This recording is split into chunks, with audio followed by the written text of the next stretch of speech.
প্রথমে বলো তো এই জিনিসটা তোমরা কে কে চেনো আর কে কে চেনো না?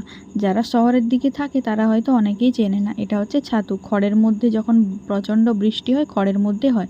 চলো এটাই একটা রেসিপি করে দেখাই। ফার্স্টে ভালোভাবে কেটে নিয়েছি, তার মধ্যে নুন হলুদটা মাখিয়ে রেখে দিলাম। এবার চলো ভাজার পালা। আর ভাজবে যখন তখন এইভাবেই চটকে জলটা বের করে তার মধ্যে ভাজতে হবে। এই দেখো আমিও ভাজছিলাম, এদিকে তেলটা গরম হয়ে এলে ওর মধ্যে দিয়ে দেবে।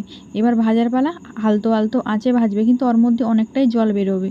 এবার জল বেরিয়ে যখন অনেকটা হয়ে যাবে দেখবে আস্তে আস্তে আবার জলটা শুকোতেও শুরু হয়েছে। এই দেখো আমার প্রায় জলটা শুকিয়ে গেছে, আর এই রকম ভাবে হয়ে যাবে, আর এতটুকু ভাজাটা হয়ে যাবে দেখতে পাবে।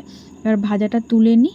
এ দেখো আমি তুলে নিচ্ছিলাম ছোট্ট একটা বাটিতে। এর মধ্যে এবার আলু দিয়ে যেহেতু রান্না করব, যে কারণে সরষের তেলের উপরে আলু, নুন আর হলুদ হালকা করে, কাঁচা গন্ধটা আলু যাতে না থাকে সে কারণে ভালোভাবে কষিয়ে নেবে।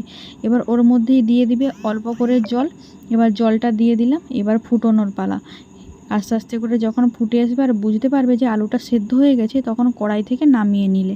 এবার ছুঁকার জন্য দিয়ে দিলাম একটা তেজপাতা, 5 ফোড়ন আর শুকনো লঙ্কা। এবার ওটা ভাজা হয়ে আসলে, যে নিরামিষভাবে করব তাই জন্য দিয়েছিলাম অল্প একটু আদা আর অল্প একটু টমেটোর আর শুকনো লঙ্কার গুঁড়ো।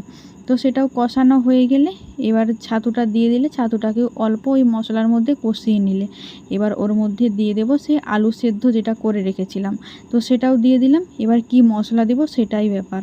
এর মধ্যে দিয়েছিলাম সর্ষে আর পোস্ত বাটা, তো সেটাও দিয়ে দিলাম। হালকা আঁচে কষিয়ে মাখো মাখো যখন হয়ে যাবে নামিয়ে নিলে দেখবে অসাধারণ লাগবে খেতে, খুব সুন্দর।